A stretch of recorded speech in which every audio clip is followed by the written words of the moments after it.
Hallo, was machst du beruflich? Hallo, was machst du beruflich? Hallo, ich bin Taxifahrer.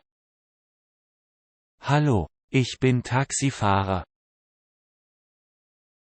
Echt? Das klingt interessant. Wie lange arbeitest du schon als Taxifahrer? Echt? Das klingt interessant. Wie lange arbeitest du schon als Taxifahrer? Ich arbeite seit 5 Jahren als Taxifahrer. Ich mag meinen Job, weil ich viele Menschen treffe und in verschiedene Teile der Stadt fahre. Ich arbeite seit 5 Jahren als Taxifahrer.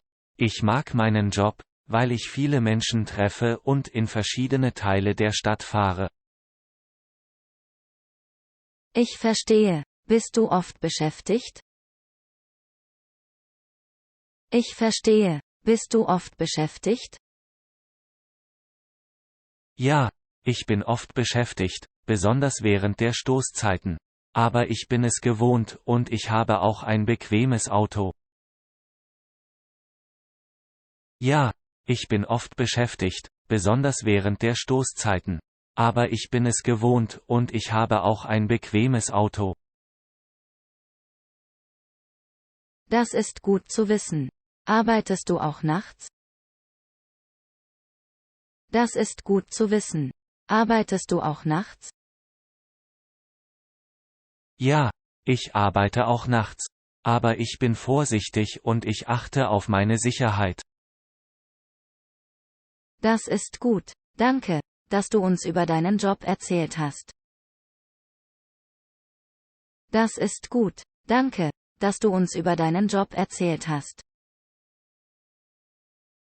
Kein Problem. Möchtest du noch mehr über meinen Job wissen? Kein Problem. Möchtest du noch mehr über meinen Job wissen? Ja, erzähl mir doch bitte ein bisschen über einen typischen Arbeitstag als Taxifahrer. Ja, erzähl mir doch bitte ein bisschen über einen typischen Arbeitstag als Taxifahrer. Nun, ich beginne meinen Tag, indem ich mein Auto überprüfe und es bereit mache für den Einsatz. Nun, ich beginne meinen Tag, indem ich mein Auto überprüfe und es bereit mache für den Einsatz. Dann fahre ich zu meiner Basis und warte auf Kunden. Manchmal rufen Kunden über das Radio an oder über eine Taxi-App. Manchmal kommen sie zu mir, um ein Taxi zu bestellen. Dann fahre ich zu meiner Basis und warte auf Kunden. Manchmal rufen Kunden über das Radio an oder über eine Taxi-App.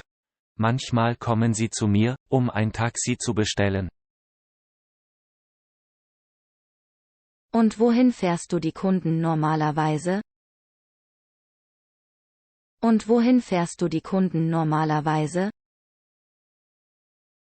Ich fahre die Kunden überall hin, zum Beispiel zu ihren Arbeitsplätzen, nach Hause, zum Flughafen, ins Krankenhaus, zu Einkaufszentren und zu anderen Orten. Ich fahre die Kunden überall hin, zum Beispiel zu ihren Arbeitsplätzen, nach Hause, zum Flughafen, ins Krankenhaus, zu Einkaufszentren und zu anderen Orten. Das klingt anstrengend. Bist du manchmal müde während der Arbeit? Das klingt anstrengend. Bist du manchmal müde während der Arbeit? Ja, manchmal bin ich müde, aber ich halte mich wach und konzentriert, indem ich Musik höre oder ein Gespräch mit meinen Kunden führe. Ja, manchmal bin ich müde, aber ich halte mich wach und konzentriert, indem ich Musik höre oder ein Gespräch mit meinen Kunden führe. Außerdem halte ich oft Pausen, um mich auszuruhen und Kaffee zu trinken. Außerdem halte ich oft Pausen, um mich auszuruhen und Kaffee zu trinken. Vielen Dank für die Informationen. Kann ich noch weitere Fragen stellen? Vielen Dank für die Informationen. Kann ich noch weitere Fragen stellen?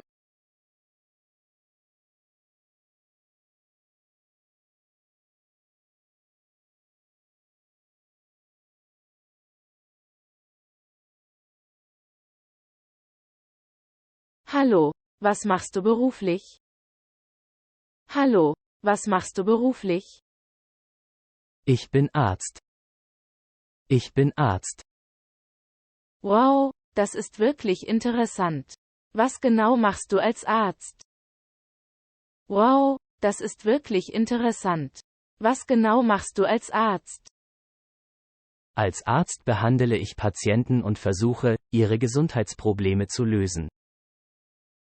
Als Arzt behandle ich Patienten und versuche, ihre Gesundheitsprobleme zu lösen. Ich diagnostiziere Krankheiten, verschreibe Medikamente und empfehle Behandlungen. Ich diagnostiziere Krankheiten, verschreibe Medikamente und empfehle Behandlungen.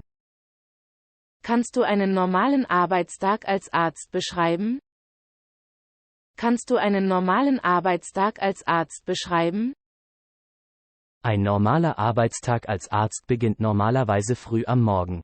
Ich treffe mich mit meinen Patienten, höre ihnen zu und diagnostiziere ihre Probleme. Ein normaler Arbeitstag als Arzt beginnt normalerweise früh am Morgen. Ich treffe mich mit meinen Patienten, höre ihnen zu und diagnostiziere ihre Probleme. Ich arbeite eng mit Krankenschwestern und anderen Ärzten zusammen, um die bestmögliche Behandlung für meine Patienten zu gewährleisten. Ich arbeite eng mit Krankenschwestern und anderen Ärzten zusammen, um die bestmögliche Behandlung für meine Patienten zu gewährleisten. Am Ende des Tages bereite ich mich auf den nächsten Tag vor, indem ich meine Notizen und Akten aktualisiere. Am Ende des Tages bereite ich mich auf den nächsten Tag vor, indem ich meine Notizen und Akten aktualisiere. Das klingt anstrengend. Braucht man viel Bildung und Ausbildung, um Arzt zu werden? Das klingt anstrengend. Braucht man viel Bildung und Ausbildung, um Arzt zu werden? Ja, definitiv. Um Arzt zu werden, muss man eine lange und harte Ausbildung absolvieren. Ja, definitiv. Um Arzt zu werden, muss man eine lange und harte Ausbildung absolvieren. Man muss mindestens 6 bis 7 Jahre studieren, um ein Arzt zu werden. Und auch nach dem Studium muss man immer weiter lernen, um auf dem neuesten Stand zu bleiben und seine Fähigkeiten zu verbessern. Man muss mindestens 6 bis 7 Jahre studieren, um ein Arzt zu werden. Und auch nach dem Studium muss man immer weiter lernen, um auf dem neuesten Stand zu bleiben und seine Fähigkeiten zu verbessern. Wow, das klingt wirklich schwierig. Aber ich bin sicher, dass es auch sehr befriedigend ist, Menschen helfen zu können. Wow, das klingt wirklich schwierig. Aber ich bin sicher, dass es auch sehr befriedigend ist, Menschen helfen zu können. Auf jeden Fall. Es ist eine große Verantwortung, aber auch eine große Belohnung, wenn man einem Patienten helfen und ihn gesund machen kann. Auf jeden Fall. Es ist eine große Verantwortung, aber auch eine große Belohnung, wenn man einem Patienten helfen und ihn gesund machen kann. Es ist wirklich ein wunderbarer Job. Es ist wirklich ein wunderbarer Job. Oh, das klingt sehr interessant. Was gefällt Ihnen an Ihrem Job als Arzt am meisten? Oh, das klingt sehr interessant. Was gefällt Ihnen an Ihrem Job als Arzt am meisten? Nun, es gibt viele Dinge, die mir an meinem Job gefallen. Nun, es gibt viele Dinge, die mir an meinem Job gefallen. Aber am meisten gefällt mir, dass ich jeden Tag dazu beitragen kann, das Leben meiner Patienten zu verbessern. Aber am meisten gefällt mir, dass ich jeden Tag dazu beitragen kann, das Leben meiner Patienten zu verbessern. Es ist sehr befriedigend, wenn man sieht, wie jemand, den man behandelt hat, wieder gesund wird. Es ist sehr befriedigend, wenn man sieht, wie jemand, den man behandelt hat, wieder gesund wird. Das klingt wirklich toll. Was sind noch weitere Vorteile, Arzt zu sein? Das klingt wirklich toll. Was sind noch weitere Vorteile, Arzt zu sein? Na ja, als Arzt hat man ein hohes Ansehen in der Gesellschaft. Man hat auch ein gutes Einkommen und kann sich eine gute Zukunft sichern. Na ja, als Arzt hat man ein hohes Ansehen in der Gesellschaft. Man hat auch ein gutes Einkommen und kann sich eine gute Zukunft sichern. Und es ist auch ein sehr abwechslungsreicher Job, weil man immer mit neuen Herausforderungen konfrontiert wird und sich ständig weiterbilden muss. Und es ist auch ein sehr abwechslungsreicher Job, weil man immer mit neuen Herausforderungen konfrontiert wird und sich ständig weiterbilden muss. Danke. Wie ist deine Meinung über den Arztberuf? Danke. Wie ist deine Meinung über den Arztberuf? Ich denke, dass es ein wichtiger und respektabler Beruf ist. Aber es gibt auch negative Aspekte daran.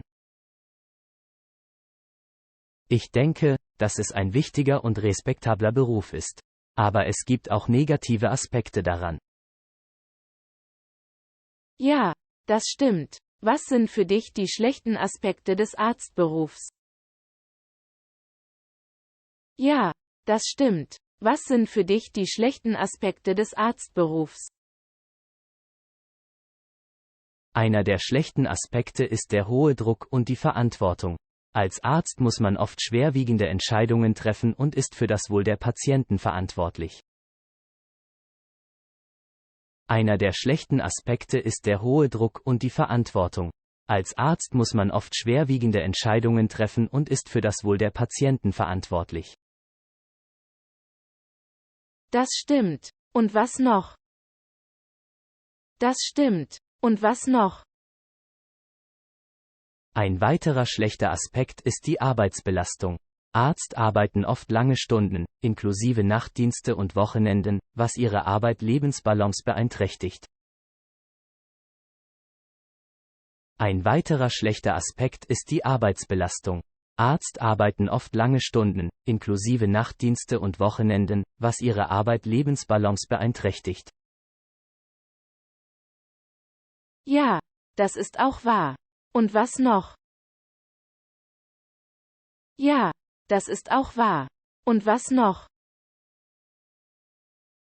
Ein weiteres Problem ist das Dokumentationsaufwand. Ärzte müssen viele Patientenunterlagen aufnehmen und pflegen, was Zeit und Energie kostet. Ein weiteres Problem ist das Dokumentationsaufwand. Ärzte müssen viele Patientenunterlagen aufnehmen und pflegen, was Zeit und Energie kostet. Ja, das ist auch ein großes Problem. Vielen Dank für Ihre Meinung. Ja, das ist auch ein großes Problem.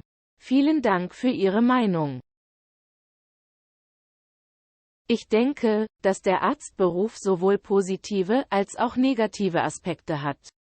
Aber am Ende kommt es auf die persönliche Einstellung und die Leidenschaft für den Beruf an.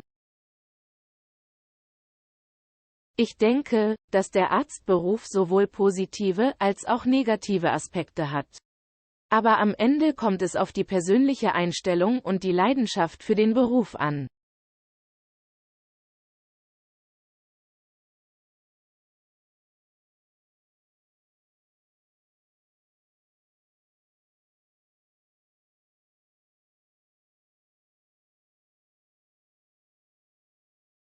Hallo.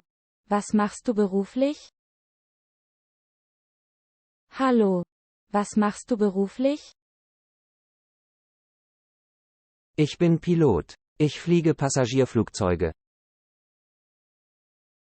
Ich bin Pilot. Ich fliege Passagierflugzeuge. Echt? Das ist ja cool. Wie bist du zu diesem Job gekommen? Echt? Das ist ja cool. Wie bist du zu diesem Job gekommen? Ich habe immer davon geträumt, Pilot zu werden, seit ich ein kleiner Junge war. Ich habe immer davon geträumt, Pilot zu werden, seit ich ein kleiner Junge war. Als ich älter wurde, habe ich beschlossen, meinen Traum zu verwirklichen und bin zur Flugschule gegangen. Als ich älter wurde, habe ich beschlossen, meinen Traum zu verwirklichen und bin zur Flugschule gegangen. Ich habe schon immer eine Leidenschaft für das Fliegen gehabt. Als ich älter wurde, habe ich beschlossen, meine Leidenschaft zu einem Beruf zu machen. Ich habe schon immer eine Leidenschaft für das Fliegen gehabt. Als ich älter wurde, habe ich beschlossen, meine Leidenschaft zu einem Beruf zu machen. Ich habe hart dafür gearbeitet, meine Pilotenlizenz zu erhalten, und jetzt fliege ich für eine große Fluggesellschaft. Ich habe hart dafür gearbeitet, meine Pilotenlizenz zu erhalten, und jetzt fliege ich für eine große Fluggesellschaft. Das ist wirklich beeindruckend. Wie lange arbeitest du schon als Pilot? Das ist wirklich beeindruckend. Wie lange arbeitest du schon als Pilot? Ich bin seit fast 15 Jahren Pilot. Ich bin seit fast 15 Jahren Pilot. Wow, das ist eine lange Zeit. Was gefällt dir am meisten an deinem Job? Wow, das ist eine lange Zeit. Was gefällt dir am meisten an deinem Job? Ich liebe es, die Welt zu sehen und Menschen an verschiedene Orte zu bringen. Außerdem ist es ein großartiger Job, bei dem man Verantwortung übernehmen und viel reisen kann. Ich liebe es, die Welt zu sehen und Menschen an verschiedene Orte zu bringen. Außerdem ist es ein großartiger Job, bei dem man Verantwortung übernehmen und viel reisen kann. Ich reise sehr viel und sehe viele Teile der Welt. Außerdem ist es ein sehr gut bezahlter Job und man hat viele Vergünstigungen, wie kostenlose Flüge für Familie und Freunde. Ich reise sehr viel und sehe viele Teile der Welt. Außerdem ist es ein sehr gut bezahlter Job und man hat viele Vergünstigungen, wie kostenlose Flüge für Familie und Freunde. Als Pilot kann man viel reisen und die Welt sehen. Man hat auch ein gutes Einkommen und kann einen hohen Lebensstandard genießen. Als Pilot kann man viel reisen und die Welt sehen. Man hat auch ein gutes Einkommen und kann einen hohen Lebensstandard genießen. Außerdem ist es ein sehr anspruchsvolles und abenteuerliches Berufsfeld, was es sehr interessant macht. Außerdem ist es ein sehr anspruchsvolles und abenteuerliches Berufsfeld, was es sehr interessant macht. Und was gefällt dir am wenigsten an deinem Job? Und was gefällt dir am wenigsten an deinem Job? Die Arbeitszeiten können manchmal schwierig sein, besonders wenn ich weit weg von meiner Familie bin. Die Arbeitszeiten können manchmal schwierig sein, besonders wenn ich weit weg von meiner Familie bin. Außerdem kann es manchmal stressig sein, weil ich verantwortlich bin für das Leben von Hunderten von Passagieren. Außerdem kann es manchmal stressig sein, weil ich verantwortlich bin für das Leben von Hunderten von Passagieren.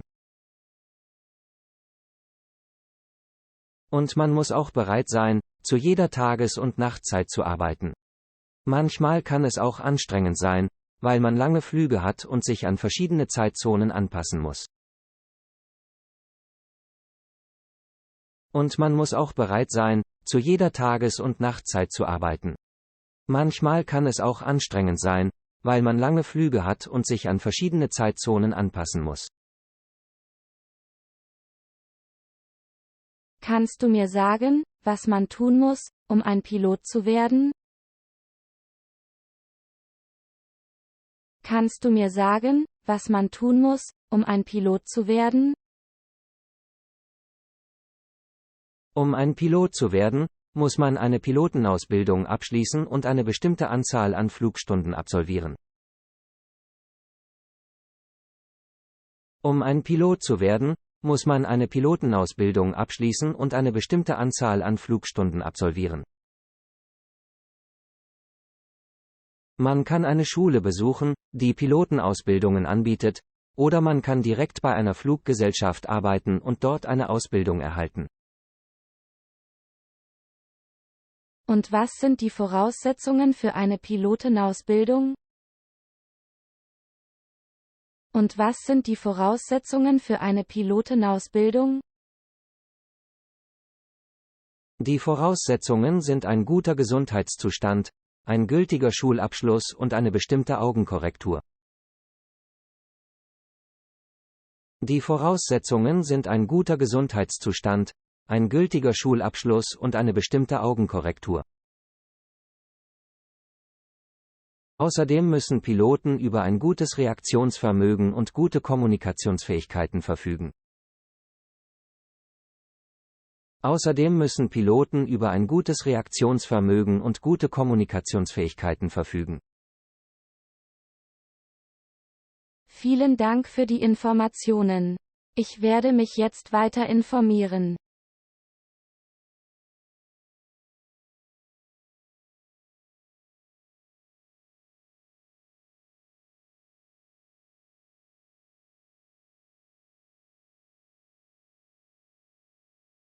Hallo, ich bin Journalistin. Ich schreibe einen Artikel über die Polizeiarbeit. Kannst du mir etwas darüber erzählen? Hallo, ich bin Journalistin. Ich schreibe einen Artikel über die Polizeiarbeit. Kannst du mir etwas darüber erzählen? Ja, ich arbeite als Polizistin. Ja, ich arbeite als Polizistin. Kannst du mir etwas über deine Arbeit erzählen? Kannst du mir etwas über deine Arbeit erzählen? Ich bin für die Überwachung der Straßen und die Überwachung der öffentlichen Ordnung zuständig. Ich bin für die Überwachung der Straßen und die Überwachung der öffentlichen Ordnung zuständig. Ich bin auch für den Schutz der Bürger und die Verfolgung von Straftätern verantwortlich.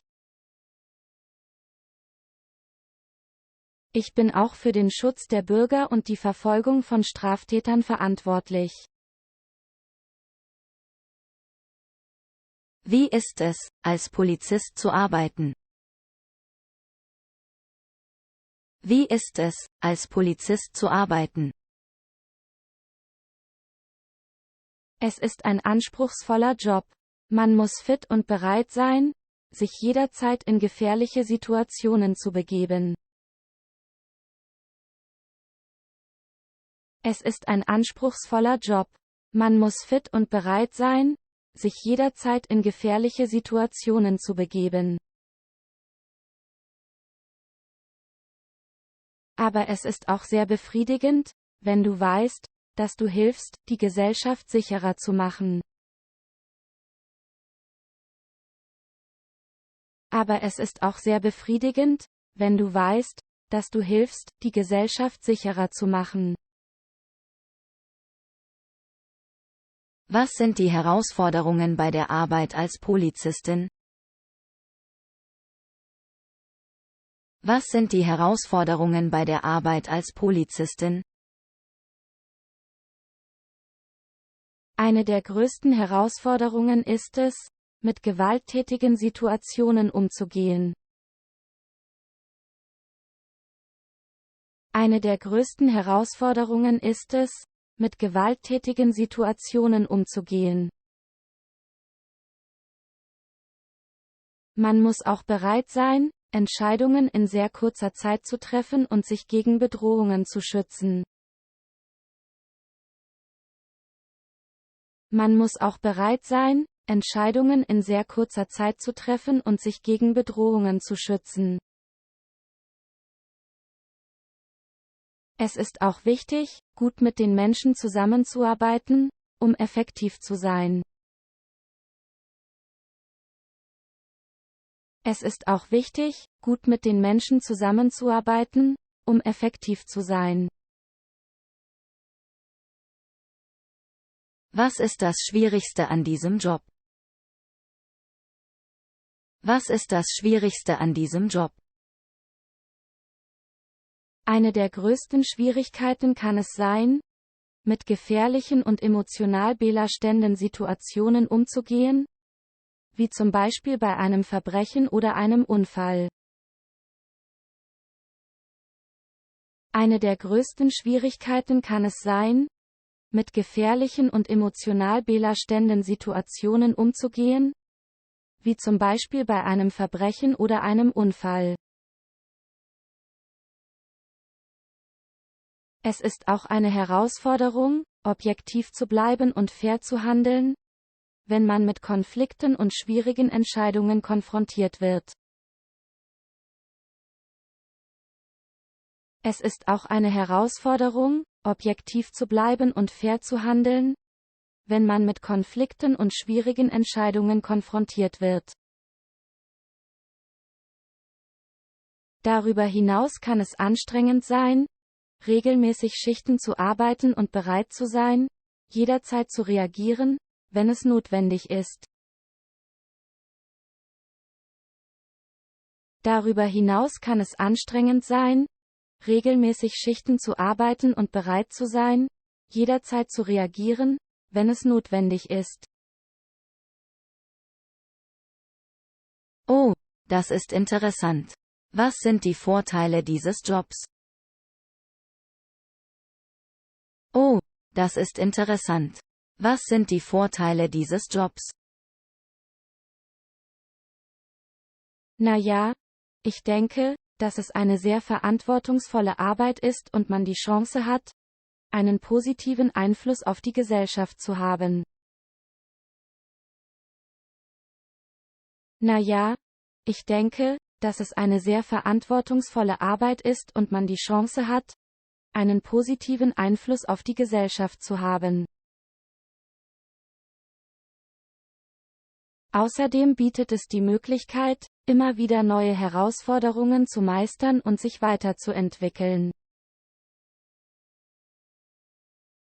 Außerdem bietet es die Möglichkeit, immer wieder neue Herausforderungen zu meistern und sich weiterzuentwickeln. Das klingt großartig. Was ist mit dem Gehalt? Das klingt großartig. Was ist mit dem Gehalt? Es ist wirklich gut. Und es gibt auch zusätzliche Leistungen wie Krankenversicherung und Pensionen. Es ist wirklich gut. Und es gibt auch zusätzliche Leistungen wie Krankenversicherung und Pensionen. Kannst du denn auch eine Karriere in der Polizei machen? Kannst du denn auch eine Karriere in der Polizei machen? Es gibt viele Möglichkeiten, sich weiterzuentwickeln und aufzusteigen. Man kann zum Beispiel Detective, Kriminalbeamter oder sogar Polizeichef werden.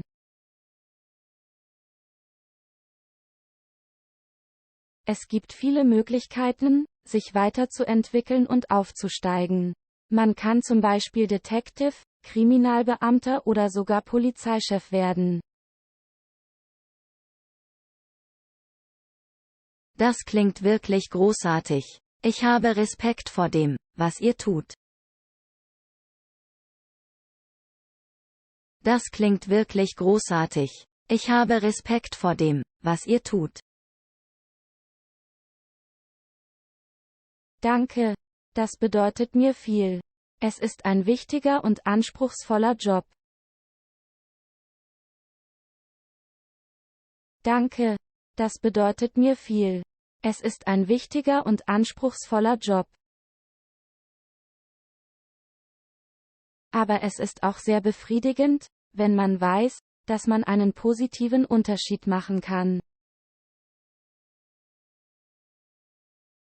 Aber es ist auch sehr befriedigend, wenn man weiß, dass man einen positiven Unterschied machen kann.